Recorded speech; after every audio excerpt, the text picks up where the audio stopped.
Hello class, अपना एक topic चल रहा था डीसी जनरेटर चैप्टर का। ओके। इसके अंदर हमने ये चैप्टर ये पढ़ना क्यों जा रहे थे, कई जगहों था ऐसा कि जहाँ पे डीसी बहुत चाहिए थी आपको काम करने के लिए, ठीक है। लाइक इलेक्ट्रोप्लेटिंग है, बूस्टिंग वर्क के अंदर जो मैंने पिछले क्लास में पढ़ाया था, उन काम के लिए डीसी चाहिए थी। तो अपन ने उसका वर्किंग प्रिंसिपल पढ़ा था कि किस तरीके से आप करंट को जनरेट कर सकते हो। ओके। मेन जो दो चीज़ चाहिए थी आपको, एक तो फील्ड पोल था और एक आर्मी चालक आपको चाहिए थे, है ना। इन दोनों के अंदर जो फराडे का लॉ था, फ्लक्स कटिंग हो रही थी, उस अकॉर्डिंग आपके फिर फाइनली इस कंडक्टर के अंदर क्या हो रही थी, करंट आपकी डेवलप हो रही थी। तो वर्किंग प्रिंसिपल अपन ने पढ़ा था और इसके पार्ट्स पढ़ लिए थे। आज उसी के साथ में स्टार्ट करते हैं। ओके। तो इसके पहले वाली क्लास के अंदर हमने योक और फील्ड पोल पढ़े थे। ओके। जहाँ अपन को जो मैग्नेट जो चाहिए था, जैसे मेन जो दो चीज़ थी, ये किस तरीके से आपके पास में क्या होती है, मैग्नेट होती है, ठीक है। और उसके बीच में आपके यहाँ पे कंडक्टर इस तरीके से रखा हुआ होता है। फिर उसके अंदर क्या होती है, वहाँ पे करंट डेवलप होती है। किस तरीके से होती है, ये फराडे का लॉ अपने पढ़ लिया, फिर आगे भी और उसको अपन स्टडी करेंगे। तो मेन तो अपने पास में जो मैग्नेट चाहिए था, तो मैग्नेट आपको इस फील्ड पोल के थ्रू मिल गया था। अब now study about the armature, ठीक है। Okay, what is the armature. और ओके, देखो पहले कैसे समझेंगे इस चीज़ को कि आप जो पढ़ा है यहाँ पे कि चालक आपको चाहिए। ओके। जैसे इस डायग्राम के अंदर अपन ने स्टडी किया था यहाँ पे कि बीच के अंदर एक चालक रखते हैं अपन, उस चालक को घुमाना ज़रूरी हो जाता है, ठीक है, ताकि फ्लक्स जो है यहाँ से जो निकलता है फ्लक्स कट सके। तो ये चालक जो है ये आप कहाँ रखोगे ना, आर्मेचर के किस पार्ट के अंदर होते हैं। तो मोटर या जनरेटर में चालक जहाँ पर स्थित बोलते हैं वो जगह है यहाँ जहाँ मेन ईएमएफ, ठीक है, यहाँ पे जो मेन ईएमएफ है, जो करंट जो इंड्यूस होती है या जहाँ पे चालक है वो रोटेट कर सकते हैं, उस जगह को क्या बोलेंगे अपन, आर्मेचर। उस पार्ट को अपन क्या बोलेंगे, आर्मेचर। ओके, समझ में आया कि जहाँ पर आपको कंडक्टर चाहिए, तो कंडक्टर आप कहाँ रखोगे, इतना बड़ा जनरेटर है तो जनरेटर के अंदर कोई तो जगह होगी ना जहाँ आपको इस तरीके से, इस मैनर में आपको कंडक्टर रखने हैं कि वो घूम सकें। जैसे मैंने आपको कल एक स्केल के एग्जाम्पल से बताया था, ओके, कि जनरेटर के अंदर कि वो पार्ट चालक जो आपके इजीली घूम सके, किसके बीच के अंदर, और चुंबकीय ध्रुव के बीच में, है ना, जो मैग्नेट पोल लगे इनके बीच में घूम सके। तो एक रखने की जो चीज़ हो गई इसको क्या बोलेंगे अपन, आर्मेचर, ठीक है। आर्मेचर के ऊपर वाइंडिंग की जाती है। तो वो एक स्लॉट कटे हुए होते हैं, उन स्लॉट के अंदर आपके करते हो, चालक को आप वाउंड करते हो। ओके। तो मेनली आर्मेचर बोले, अगर आर्मेचर है क्या चीज़, तो मोटर का वो भाग जो घूमने वाला भाग हो, ठीक है। मोटर जनरेटर में चालक जहाँ पर स्थित हो सके, जहाँ मेन ईएमएफ उत्पन्न हो और जो रोटेट कर सके, घूम सके, क्योंकि बिना घूमे तो आपकी फ्लक्स कटिंग कैसे होगी। ओके। तो वहाँ तो ये रोटेट करना बहुत ज़रूरी है, तो वो पार्ट है जो आर्मेचर कहलाता है। देखिए इस तरीके से कि आर्मेचर का आपको एक डायग्राम दिखाया हुआ है। ओके। ये क्या है, इसके अंदर मेन शाफ्ट है जहाँ पे ये आपका आर्मेचर है, पूरी मशीन से आपका कनेक्ट रहेगा। आगे मैं आपको डायग्राम दिखाऊंगी जिसके अंदर ये पूरा मशीन से किस तरीके से कनेक्ट है। अभी अपन सिर्फ आर्मेचर के अंदर के बारे में पढ़ते हैं, किस तरीके से ये होता है। देखो यहाँ पे आपको दिख रहे होंगे ये बारीक बारीक से। ओके। ये यहाँ पे क्या है, स्लॉट्स कटे हुए हैं, इन स्लॉट्स के ऊपर तार को बांधा जाता है। जैसे अपन ने देख रखा था इस तरीके से कि अपन को एक वाइंडिंग करनी होती थी, तो अपन क्या करते थे, यहाँ पे एक आयरन कोर के ऊपर जो ये वायर है उसको ऑन करते थे यहाँ पे। तो इस तरीके से वायर को बांधने के लिए कुछ तो चाहिए होगा, आप बांधोगे किसके, तार को किसके ऊपर बांधोगे आप, ठीक है। तो वहाँ पे क्या स्लॉट कटे होते हैं, ठीक है। इन स्लॉट के ऊपर क्या होगा, फिर आप तारों को बांधते हो, चालक है उसको आप बांधते हो। फिर इस तरीके से यहाँ पे किस तरीके से, ये तो पूरा आप आगे वाइंडिंग चैप्टर में समझोगे किस तरीके से इसको बांधा जाता है। इस तरीके से यहाँ पे इसको आगे सोल्डरिंग कर दिया जाता है। फिर ये इसका इनिशियल, इसका आगे का जो भाग है कि आपने जो वायर बांध दिए यहाँ पे, तो एक तो ये पहला सिरा होगा, है ना, उसके बाद में दूसरा सिरा है, या कि यहाँ पे ये भी कुछ पार्ट है, इसको बोलते हैं कम्यूटेटर। ओके, हिंदी में बोलते हैं इसको द्विक परिवर्तक। ओके। ये यहाँ पे क्या लगा हुआ पे, कम्यूटेटर लगे हुए कि जहाँ पूरे जो आर्मेचर के जो तार है वो हर एक स्लॉट की वायर जो निकल के आके यहाँ पे क्या होते हैं, सोल्डर किए होते हैं। फिर आगे कम्यूटेटर, भी कम्यूटेटर अपन आगे पढ़ेंगे कि ये इसके आगे कम्यूटेटर अपन ने क्यों लगाया। अभी आप सिर्फ ये देखिए कि आर्मेचर की कंस्ट्रक्शन इस तरीके से होती है। ओके, कि यहाँ पे स्लॉट कटे हुए हैं और स्लॉट के ऊपर क्या होती है, तार बंदी होते हैं, वाइंडिंग होती है इसके ऊपर। ओके से देखिए जो ये डायग्राम है, ये एक पूरा आपको जनरेटर का एक डायग्राम दिखाया गया है। इसके अंदर मैं सिर्फ आपको भी बता रही हूँ कि आर्मेचर किस तरीके से व्यवस्थित होता है, ठीक है। तो ये रही देखो एक शाफ्ट है, और इधर फिर किस तरीके से देखो आर्मेचर को इस तरीके से यहाँ पे फिक्स किया हुआ है। ओके, ये पूरी इसके बाहर की जो कंस्ट्रक्शन है ना, योग जिसे कहते हैं, अपन कल वाली क्लास में स्टडी किया था, वो है यहाँ पे। ओके, सी देखिए यहाँ पे इस तरीके से जो आपको ये वाली कंस्ट्रक्शन दिखाई दे रही है। ओके, ये क्या है, यहाँ पे इनको बोलते हैं अपन जो कल वाली क्लास में अपन ने स्टडी करा था, पोल जिसे कहते हैं ना, ठीक है। ये पूरी कंस्ट्रक्शन किसकी, पोल की। क्योंकि देखा आर्मेचर है, अपन ने देखा था कि बीच में चालक होते हैं, उसके आसपास क्या होता है, चुंबकीय क्षेत्र होता है। तो यहाँ पे जो ये वाली कंस्ट्रक्शन है ये क्या कहलाती है, पोल कहलाती है। एक्चुअल में आपको दिखा रही हूँ ये डायग्राम जैसा कि जनरेटर जो होता है। ओके, इस तरीके से यहाँ पे क्या बना हुआ है, आपके चुंबकीय पोल बने हुए हैं। ओके, विथ पोल शू। और ये आपकी जो आर्मेचर की जो वाइंड की क्रोड है, अपन ने पहले क्लास में स्टडी करा था कि जिसके ऊपर वाइंडिंग करते क्या बोलते हैं, उसको क्रोड बोलते हैं। तो ये जो चीज़ है क्या कहलाती है, क्रोड कहलाती है। फिर इसके ऊपर इस तरीके से ये टर्न करके वाइंडिंग बना दी गई है। ओके ओके, अब आगे देखते हैं इसके अंदर कि जो आर्मेचर क्रोड है, अपन ने देखा अभी डायग्राम के अंदर कि तार जिसके ऊपर लपेटे हुए थे ना, उसको बोल रहे थे अपन आर्मेचर क्रोड। तो उसके बारे में आता है कि उसकी ना मोटाई कितनी होती है। आर्मेचर क्रोड जैसे आपने ली है, जैसे ये क्रोड में बनाऊँ, ठीक है। तो इस क्रोड की क्या होगी, कुछ ना कुछ तो इसकी थिकनेस होगी ना कुछ तो इसकी मोटाई होगी। तो वो मोटाई कितनी होती है, 0.635 mm, ठीक है। कितनी होती है, 0.635 mm इसकी क्या होती है, यहाँ पे इसकी मोटाई होती है, ठीक है। ये चीज़ जो है वेरी इंपॉर्टेंट है। कई बार एग्जाम में से क्वेश्चन आया है कि इसकी आप मोटाई बताओ, आर्मेचर क्रोड, ठीक है। जनरेटर के अंदर आप आर्मेचर क्रोड जो लेते हो कितना मोटाई क्या होती है, उसकी थिकनेस क्या होती है। अब आगे है कि चलो थिकनेस इतना हो गया, फिर आगे बिल्कुल सिंपल ये आपको आगे तक सीखने को मिलेगा कि इसका मटेरियल क्या रहेगा। तो आप क्रोड कहीं पर भी पढ़ो कि जनरेटर मोटर है, ट्रांसफार्मर है, ऑल्टरनेटर है, सिंक्रोनस मोटर है, इंडक्शन मोटर्स हैं, तो उसमें पदार्थ हमेशा इन पट्टों का क्या रहेगा, अपन पहले भी पढ़ चुके हैं कि लोहे का लिया, लोहे के लेने से क्या होता है, काफ़ी एडी करंट्स मिल रहे थे। ओके, मजबूती भी नहीं थी, मैग्नेट भी इतना अच्छा नहीं बन पा रहा था। तो मटेरियल अपन ने क्या लेता है, स्टील लिया था, फिर वहाँ पे क्या डाला था, उसमें सिलिकॉन की कुछ क्वांटिटी ऐड की थी, 3.6%, ठीक है। 96% स्टील था, इतना परसेंट लगभग 4% सिलिकॉन इसमें ऐड ऑन किया था अपन ने। क्यों किया था, क्योंकि अपन ने देख रहे थे वहाँ पे लॉस हो रहा था, हिस्टैरिसीस लॉस। तो उस हिस्टैरिसीस लॉस को कम करने के लिए क्या मिलाया वहाँ पे, क्या मटेरियल लिया, टोटल सिलिकॉन स्टील मटेरियल लिया।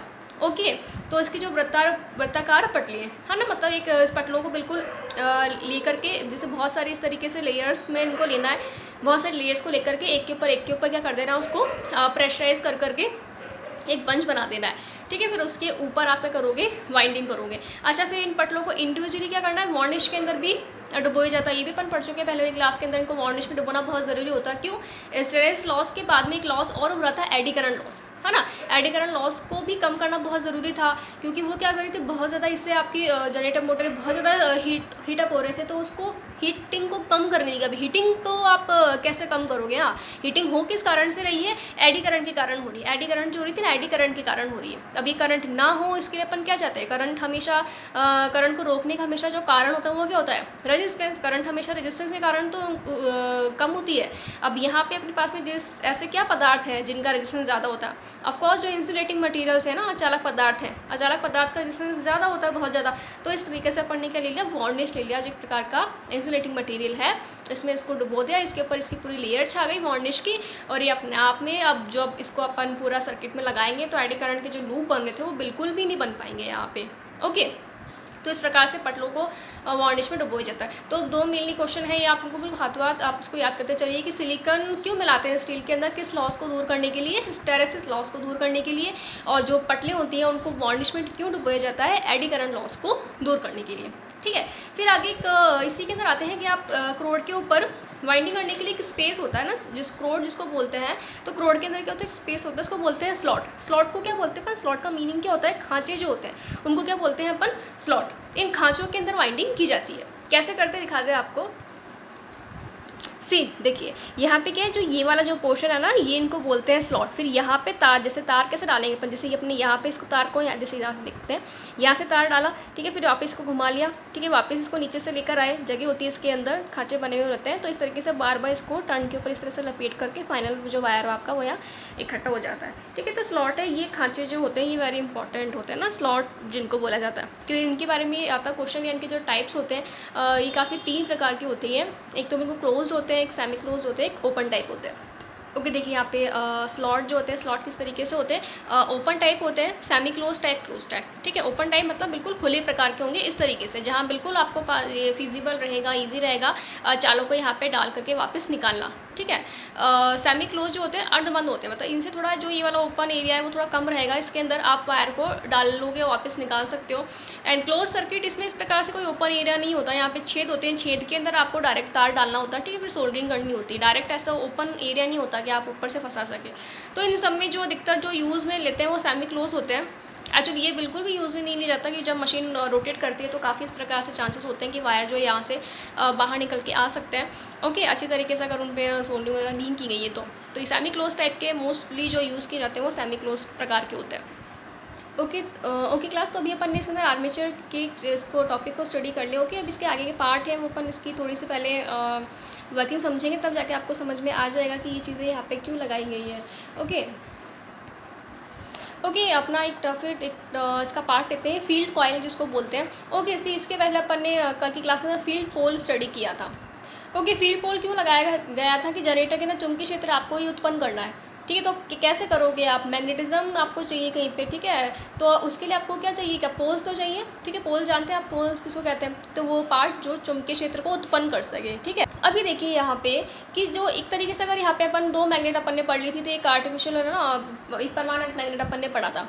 अब परमानेंट मैग्नेट अगर आप यहाँ लगा रहे हो तो जनरेटर के अंदर इतनी कैपेसिटी नहीं होगी परमानेंट मैग्नेट को लगाने के ऊपर कि ये बिल्कुल इतना स्ट्रॉन्ग मैग्नेटिक फील्ड उत्पन्न कर सके, जिससे कि जब आपकी यहाँ पे इस तरीके से इतना स्ट्रॉन्ग मैग्नेटिक फील्ड उत्पन्न कर सके कि जब आपकी यहाँ पे जा रखी है जो चालक में जब इसकी कटिंग होगी ना, कटिंग के अंदर स्ट्रॉन्ग EMF और स्ट्रॉन्ग करंट ये उत्पन्न कर सके, परमानेंट मैग्नेट के अंदर इतनी कैपेसिटी नहीं होती है, ठीक है। तो अपन ये भी जानते हैं कि करंट आपको बहुत अच्छा स्ट्रॉन्ग क्या चाहिए, मैग्नेटिक फील्ड चाहिए, ठीक है। तो आप देख चुके हैं कि करंट देने पर, है ना, करंट देने पे क्या होता है, मैग्नेटिज्म उत्पन्न होता है। तो अगर थोड़ी सी एम्पियर मात्रा आप करंट की बढ़ा दोगे तो आपको ज़्यादा मैग्नेटिक फील्ड मिलेगा। तो अब क्या कर सकते हैं यहाँ पे, अगर मैं इसके ऊपर वाइंडिंग कर दूँ, ठीक है, किसी तरीके से क्या कर दूँ, वाइंडिंग कर दूँ, तो अब वाइंडिंग करने के बाद में जो दो सिरे निकलेंगे उसको मैं करंट दूँ, तो करंट देने से क्या होगा, जो चुंबकीय क्षेत्र पैदा होगा उसकी मात्रा में क्या हो जाएगी, वृद्धि हो जाएगी। इसी कारण क्या लगाते हैं, फील्ड कॉइल। जो आपने देखा होगा अगर पहले पढ़ रखा हो टॉपिक, तो सीरीज वाइंडिंग, शंट वाइंडिंग, वो क्या होती है, इस फील्ड कॉइल की वाइंडिंग ही होती है, वो आर्मेचर की वाइंडिंग नहीं होती है। आर्मेचर की वाइंडिंग तो करंट उत्पन्न करने के लिए होती है कि उसमें करंट उत्पन्न होती है, ठीक है। ये वाली वाइंडिंग इसमें तो करंट पैदा होती है, जब अपन ने आर्मेचर में स्टडी करा। इसके अलावा यहाँ पे जो ये पोल्स है, इन पोल के ऊपर भी वाइंडिंग होती है, जिसको क्या बोलते हैं अपन, फील्ड कॉइल बोलते हैं, फील्ड कॉइल या फिर फील्ड वाइंडिंग बोलते हैं, ठीक है। जो अपन कहाँ पार्ट में करेंगे, इस वाले पार्ट के अंदर इसको करेंगे, है ना। यहाँ पे जो वाइंडिंग लपेटी जाएगी, ठीक है, इस पूरे हिस्से के अंदर जो वाइंडिंग लपेटी जाएगी उसको क्या बोलेंगे अपन, फील्ड कॉइल।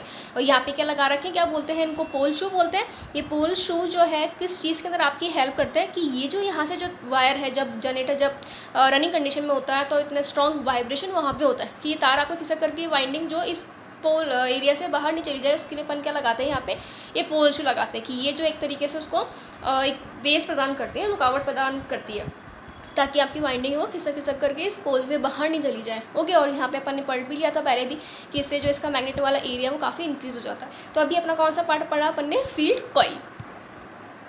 ओके, आगे अब इनके प्रकार स्टडी करते हैं अपन। फील्ड कॉइल जो होती है आपकी दो प्रकार की होती है, एक होती है सीरीज वाइंडिंग, ठीक है, एक होती है आपकी शंट वाइंडिंग।